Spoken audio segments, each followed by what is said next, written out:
Now introduce and have us joined by Alabama head coach Nick Saban and Clemson head coach Dabo Swinney.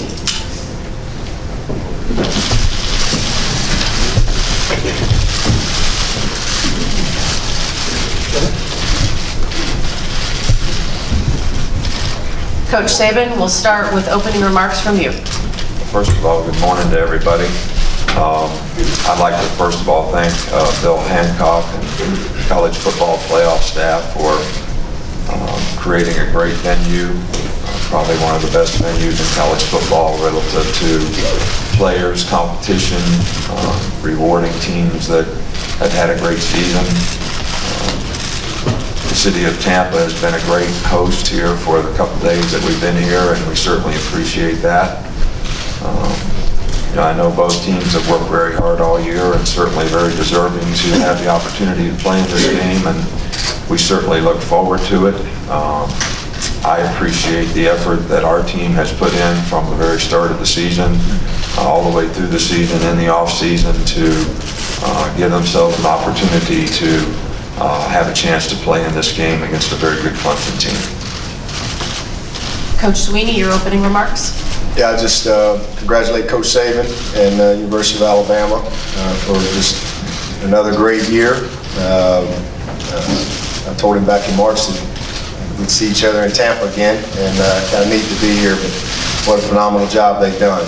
And really proud of our team to have the opportunity to get back here, and it's been a fun journey.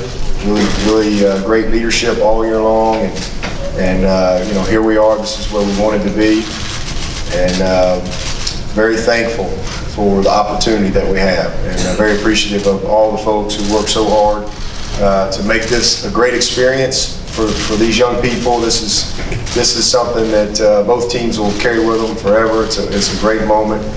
Tampa's been awesome. It really has. Some of the people complain about the weather last day, but hey, we had snow up in Clemson, so it's been just fine here. This has been it's been great.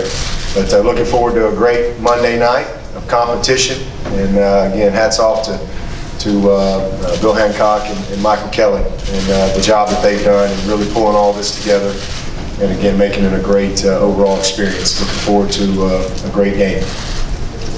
We'll now open it up for questions. Again, as a reminder, let us get you the mic. Please give us your name and affiliation. We're going to start right over here in the middle. Morning, guys. Rick Carley, Fox 6 in Birmingham. This is to Nick. Do you expect Dabo to maybe pull off any surprise plays against you tomorrow night? Maybe perhaps an onside kick or two? Well, look, Dabo does a great job. They have a great coaching staff. They've done a great job of recruiting a lot of good players, and they've done a great job of developing those players. And systematically, what they do on offense, defense, and special teams are very, very challenging. And I think that we need to be ready for whatever might happen and whatever the situation might be. And but I think even without any new wrinkles, it's been a very challenging week for us in terms of our team getting ready for what they do, because they do a fantastic job.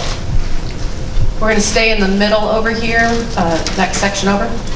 Tommy Dees, Tuscaloosa News. Dabo, you just said that you told Coach in March that you'd see him here. What did each of you think you had coming into this season when you looked at your team, back before the season began? What were your concerns, and how do you think you've overcome them? Well, for me, I felt like that we're a young team, and we've got about 22 seniors and juniors on our roster. We're mostly a freshman, sophomore roster. Played a lot of freshmen last year, so I knew we were going to have a very strong sophomore group. And then the seniors and juniors that we did have were very impactful people, incredibly committed to our program, to the way we do things, to the standard in our program. And guys like Deshaun Watson and Ben Boulware, and Mike Williams, Wayne Gallmans, Carlos Watkins, Jake Yermos, Jadar. I mean, these were very impactful leaders, and I could just tell right out of the gate from the very first meeting that we got back that these guys were locked in, and I think they had an experience to draw upon that no other team I've had has had, as far as what it takes. And so I was excited about the leadership and the talented young players that might mix in. I knew we had a guy like Dexter Lawrence coming in that I thought may have a chance to help us early. The chemistry that I saw develop in the spring and carry over into the summer, the accountability. So those are things that I was excited about, but most of all, Deshaun Watson. I mean, I felt like he was the best player in the country coming back, and the type of worker he is and leader. You always got a chance when you can surround a great quarterback with a good cast. And, that's the biggest question, was whether or not we were going to be able to pull it all together defensively, because we did lose 7 or 8 guys to the NFL. But I'm proud of these guys because we got it done to get here, and we'll try to finish. Stay here in the middle. Leo Haggerty, Night Sports Production at Sports Magazine here in Tampa. Coach Swinney, when we talked this year, you talked last year how the way the bye week and the scheduling was, you came in a tired football team. The bye week this year, the scheduling helped you a little better? Oh yeah, there's no question. I did not really like how we finished last year. I appreciate that we found a way to win in November, but we were straining to get to the finish line, if you will. We played 10 straight. We were a very top-heavy team. We didn't have a very good rotation defensively. Seniors and freshmen. The bye week was better. We were not healthy either down the stretch. We had a couple guys that didn't even practice for this game last year, McKenzie and Shaq, and both tried to play. Shaq was able to play and played pretty good. McKenzie, didn't make it, but. We're a healthier team, but more importantly, we've got more functional football players. We're competitively built differently from a depth standpoint than we were last year. And I think that's always the position you want to be in as a coach, because it just brings a different edge to your meetings, your practice, and everything. And, last year we didn't quite have that, and this year we do. I like where we are as a team. And hopefully we can play our best 4 quarters tomorrow night. We're going to come to our far right. Aaron Brennan from the Post-Courier. Coach Saban, having built the kind of program you've built at Alabama, knowing Dabo, what have you seen in Clemson, the way they've gotten back to the title game 2 years in a row, and what you see from them in the future? Well, I think Clemson and what Dabo has done with his program there is, one of the top college football programs in the country. They do an outstanding job of recruiting. They do an outstanding job of coaching. They do an outstanding job of developing players. And I can't tell you how much respect we have for the job that they do. And I think it's reflected in the way they play on the field, the success that they've had, the consistency and performance that their team has shown, whether it's offense, defense, and every phase of the game. So I think this is one of the top programs in the country, and certainly is reflected by the success that they've had on the field. And it's no surprise to me that they are where they are relative to last year's team and this year's team. We're going to go all the way over to the far, far right, standing in the back. Back here. Good morning, Dabo. Nick, Bill Roden from ESPN's The Undefeated. I just had a question for each of you. You each have very diverse coaching staffs. And I was wondering, do you think in the next 10 to 15 years, you're going to see a larger group of pool of talent? Since there are so many young, black players coming in, do you think you'll see a larger pool of talent coming into the coaching ranks, head coaching ranks? And sort of what do each of you do to sort of encourage that and mentor that? Well, we've always tried to have programs inherent with our staff relative to creating opportunities for diversity, minorities. I think it's really, really important that your coaching staff represents and has the role models that a lot of these young men actually need and can be helpful in their development of helping them be successful as people, as students, and as players. So we have created a lot of positions, and I think sometimes to the point where a lot of administrators, say, why do you need all these people?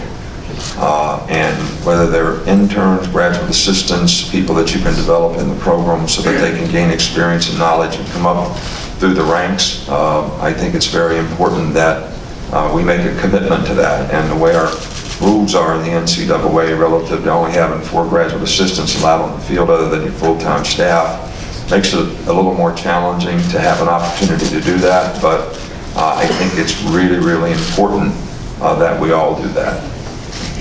Yeah, I agree with that. And one of the things that I really want for our players is I want them to know that they can come to Clemson and not just score touchdowns and be an All-American on the football field, but they can be an AD at Clemson. They can be an offensive coordinator, a defensive coordinator.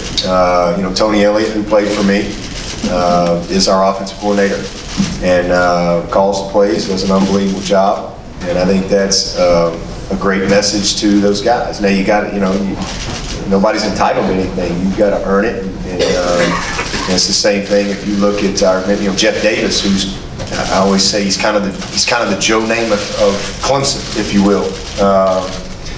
He's in the Hall of Fame, in the College Football Hall of Fame. He's captain of the national championship team. Unbelievable guy. He's in the Ring of Honor. He's one of our athletic directors, and his role is critical. And so I think we have a very diverse staff, and I believe in hiring great people, regardless. And but I'm very conscious. We have a ton of former players in our organization, a ton, probably 18 plus. And I think that's a great message for our team. And again, the same thing. It's great when you have opportunities, whether they're GAs or full-time coaches or player development guys or whatever, but to create these paths for them to grow and nurture them so that they have opportunities to be great coaches or whatever it is their path is in this business. Right over here to your right in the middle. Stuart Mandel from Fox Sports for both of you. The turnaround from the semis to the championship this year was 2 days shorter. What adjustments did you have to make, and how does it compare to a game week during the season? I think that this year's turnaround was probably a little closer to what a normal regular season would be relative to the number of practice days you have for a game. It's more challenging preparation that way. But at the same time, I think the routine for the players is probably a little more satisfying. Last year was a little bit of a tough management with the number of time you had between the season and the first playoff game and then the time we had for the playoff game. And I thought our team was a little bit tired. We played a little bit tired in the game last year. Didn't seem like we had the juice. Maybe we practiced a little bit too much. Maybe it was just a little bit too much for them. Seems like this year, because the games were closer together, that really wasn't as much of an issue. I agree. I thought we had great prep for Ohio State. We actually had a couple extra days built into that schedule, and it just seemed, I think we managed that very well. It was a little bit more of a challenge for us as coaches because last year we did play on Friday down here in the Orange Bowl, and we just kind of had a day to get back on Saturday, get situated, and then we had a full day Sunday as a staff to kind of get going, brought the players in on Monday. It really didn't change much for the players as far as, they still came back on Monday, but the big difference was we played on Saturday night. We did not get back until between 9 and 10 o'clock Sunday night. So coaches, we had to kind of make the plane our office, if you will, coming back. Players were able to sleep and rest, but I think it's been good. I think at this point, less is more. These guys just prepared almost a month for one game, and the biggest thing is getting these guys mentally and physically ready to go. You study the opponent and you try to put a good plan together, but we pretty much have treated it like a normal week and tried to be smart with with the amount of time we've spent on the field. Take our next question from one section over in the middle still. Chase Goodred with NFL.com. I wanted to ask both of you about the new agreement between the AFCA and the NFL where a handful of underclassmen are going to be allowed to participate at pro days in the spring. What kind of impact, positive, can that have as far as the draft committee providing better draft grades and helping those players maybe make a better decision in the winter when it's time? I'll give Coach Saban credit for that because he actually called me, I guess it was maybe back in the spring, and we actually he put together a conference call, 4 or 5 coaches, and because there are some issues and some problems, and he can speak to it in a little more detail, but it was frustrating. It was frustrating when you have a young man that gets a second round grade and he doesn't get drafted. Or it's frustrating when you have a guy that gets a 7th round grade and comes out and goes in the 2nd round. The consistency in the evaluation, it was an area of concern for us as coaches. And, and then from the NFL side, it's like, well, we don't have enough time to get the amount of information. And so, Coach Saban kind of spearheaded that and to where, okay, let's let them come in and do some evaluation as juniors. So they have that, and then evaluate those guys throughout the season because they're technically not supposed to watch them. So I think that it's a good change, and hopefully can, it's sad when you see 100-something guys come out and, half or almost more than half don't even get drafted, and they're walking away from, an opportunity to continue. This is a developmental sport, an opportunity to continue to develop and compete, and the NFL doesn't like it because now their pool for the next year isn't as ready. So, I give Coach Saban a lot of credit for that. And I think the philosophy here is the more information that the NFL can get on players, the more accurate they can be in evaluation. And I think that players are trying to make a business decision after 3 years in school, business decision being, where will I get drafted relative to if I stayed in school, where could I develop and get drafted a year from now and have a better opportunity for myself? Because once you enter the draft, you can't improve your draft status. But if you stay in college, you can improve your draft status dramatically. Well, if you get the right information to start with, and you're going to be a 1st round pick or a 2nd round pick that can't really enhance his draft status that much, then you can make a good business decision. But when you get misinformation, which there's probably been too much of, then it makes it difficult for us to give the player the right information, and it makes it difficult for the player to trust that he's getting the right information wherever it came from. Not that he doesn't trust his coach, but the information that he's getting may not be accurate. And I think the whole philosophy here is to try to get the right information so people can make good business decisions. We're going to go to the far left of the left middle section right there. Mike Bianchi, Orlando Sentinel. Coach Swinney, talk about your days at Alabama as a walk-on and how that helped make you the man and the coach that you are. Yeah. Well, I always tell everybody I was a crawl-on. I was one notch below a walk-on. I crawled on the field out there. I had to go through, they didn't just invite me to come out. I had to go through Rich Wingo's weight room program.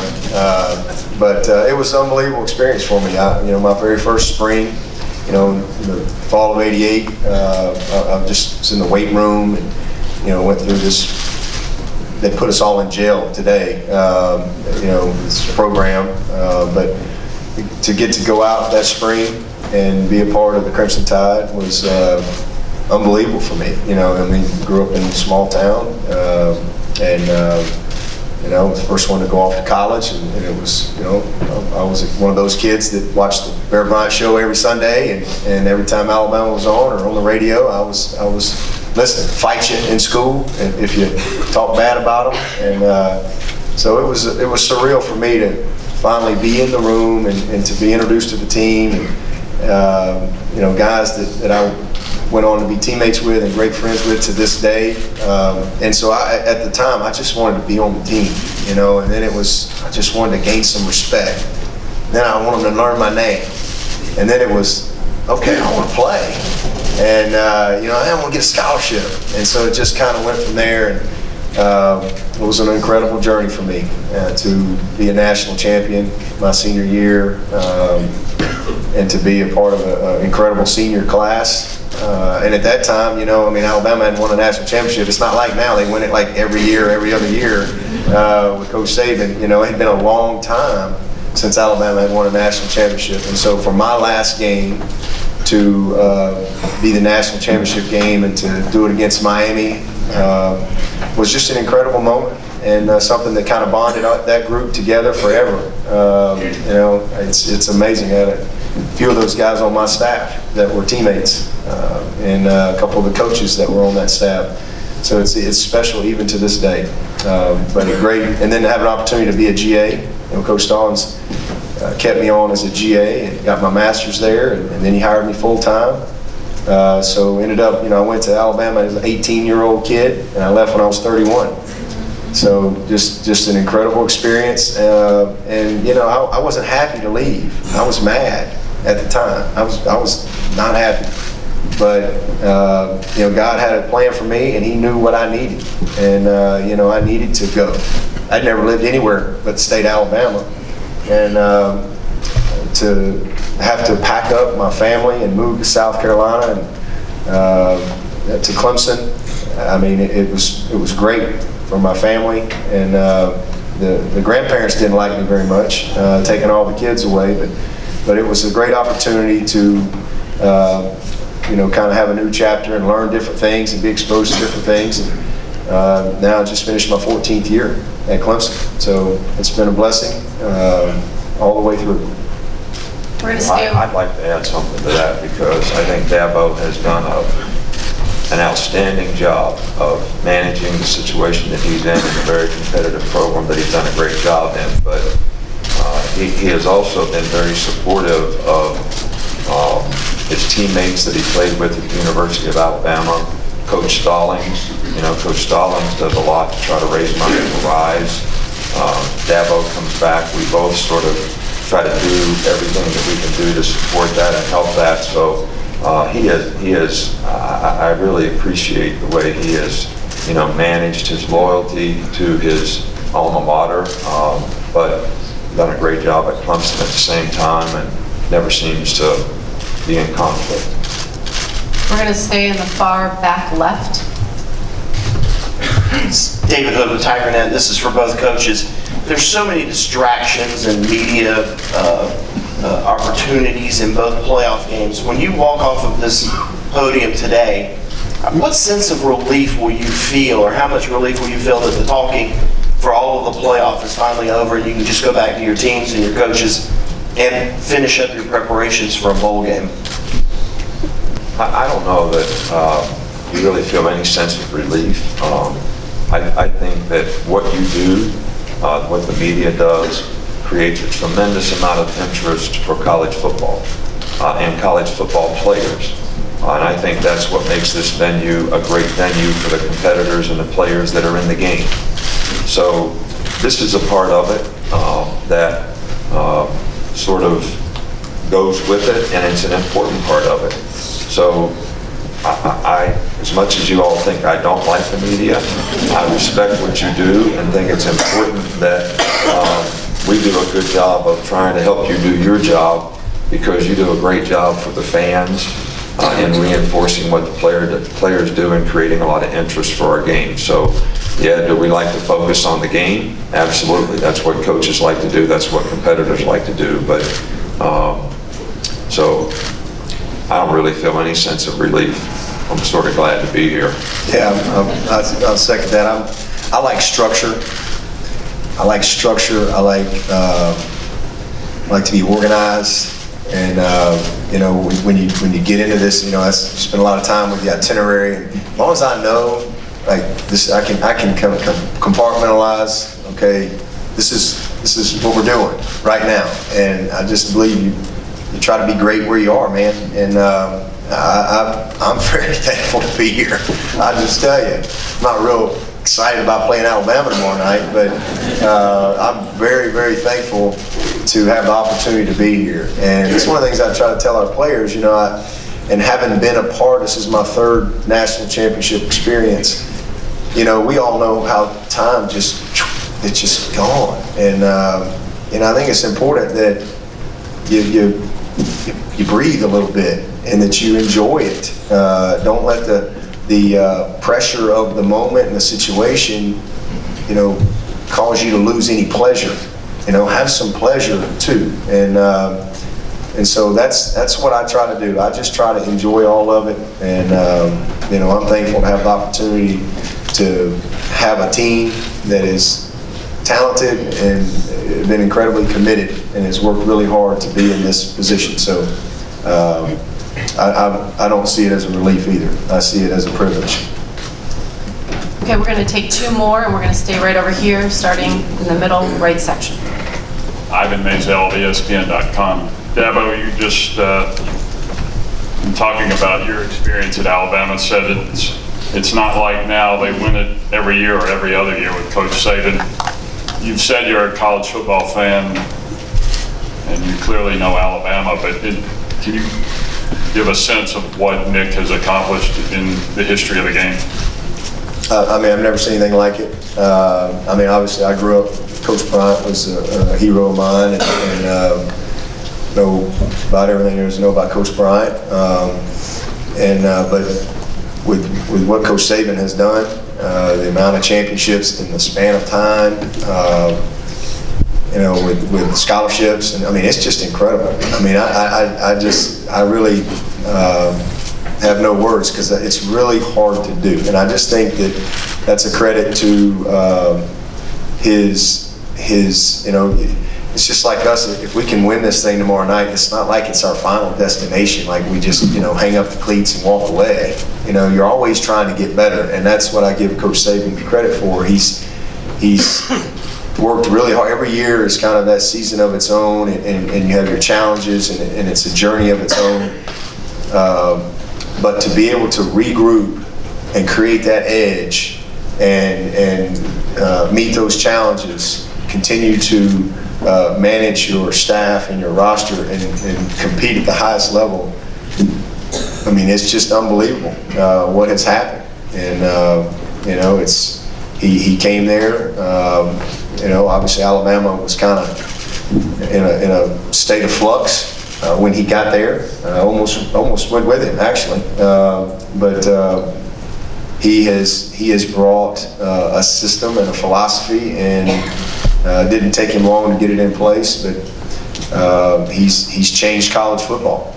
He really has been a pioneer and changed a lot of the way things are done in college football and building infrastructure, which I think are great, because now you have young people that have a lot more resources. They have a lot more people trying to help them be successful. So just incredible, the run that they've had, no question. We're going to take our last question right over here in the same section, 2 rows in front. Kirk Bowles from the Austin American-Statesman. Nick, if you had your pick of any team to play in the championship game tomorrow, would Clemson maybe be the last team you want to play? Well, I think that based on competition, competitors, you want to play, you should expect to play the best team if you're going to compete for a championship. And I certainly think that Clemson deserves to be here, and I think they're the best team, and I think our team deserves to be here, and they've done a great job all year to beat a lot of good teams, to have the opportunity to get here as well. And if I was going to pick who the 2 best teams are, I would say the 2 best teams are here. And that's the way it should be. That's the way a playoff should be. So, and I think if you want to be the best, you got to beat the best, and I think that probably goes both ways for both teams. And so we're excited about the challenge that we have to play against, a great team that has great players, and we know we're going to have to be our best as football players to have a chance to be successful against them. That concludes the news conference portion of today. We're going to ask both coaches to please stay up there